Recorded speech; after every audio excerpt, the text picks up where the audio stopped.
आपके पास तलवारें नहीं है तो आज की वीडियो में हम आपको तलवारें दिखाएंगे। तो बमसी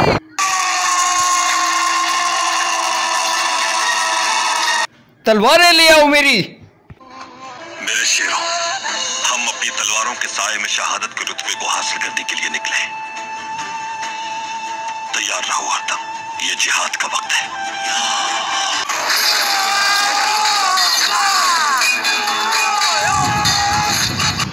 सुलेमान शाह का बेटा अर्तुगरुल हक है अल्लाह। लाइक, सब्सक्राइब और शेयर कीजिएगा।